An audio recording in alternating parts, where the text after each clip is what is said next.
Здравствуйте, дорогие друзья! При устройстве на работу с работниками зачастую не заключаются трудовые договоры.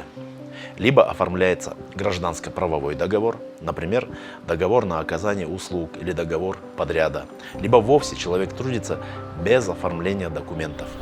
В том случае, если имеют место трудовые отношения, заключение трудового договора обязательно. Только в этом случае работник будет юридически защищен. Но для начала необходимо определить, что же такое трудовые отношения. Понятие трудовых отношений раскрывается в статье 13 Трудового кодекса Кыргызской Республики. И оно состоит из следующих основных элементов. Первое. Трудовые отношения – это отношения между работодателем, предоставляющим работу, и работником, собственно, выполняющим трудовую функцию, определенную работу. Работник подчиняется внутреннему распорядку, установленному соответствующими правилами, инструкциями и иными локальными актами.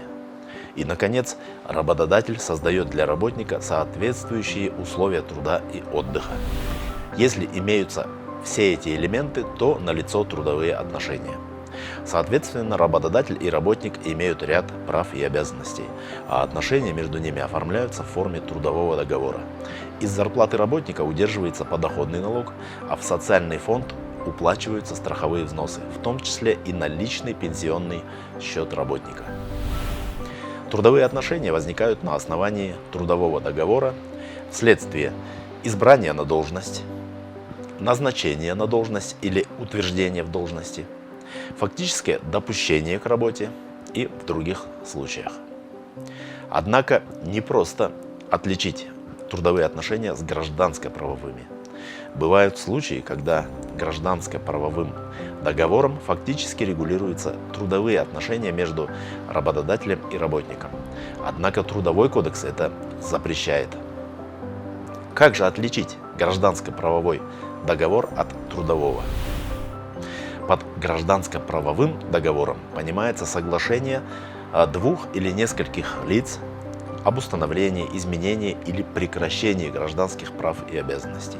На практике наиболее распространены договоры подряда, получения и возмездного оказания услуг. Предметом таких договоров может являться выполнение определенного задания, заказа, поручения, то есть конкретного конечного объема работ или услуг. Гражданско-правовые отношения регулируются Гражданским кодексом. Гражданско-правовой договор имеет принципиальные отличия от трудового договора. Перечислим главные из них. По договорам оказания услуг или выполнения работы исполнитель, подрядчик обязан выполнить конкретное задание заказчика, которое известно ему еще в момент заключения договора. По трудовому же договору работник должен работать по конкретной должности в соответствии со штатным расписанием, по определенной профессии, специальности и выполнять все поручения руководства по мере их поступления.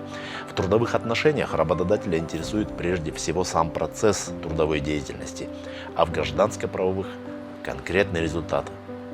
Исполнители и подрядчики сами определяют порядок выполнения возложенных на них договором обязанностей и делают это за свой счет, если иное не установлено договором.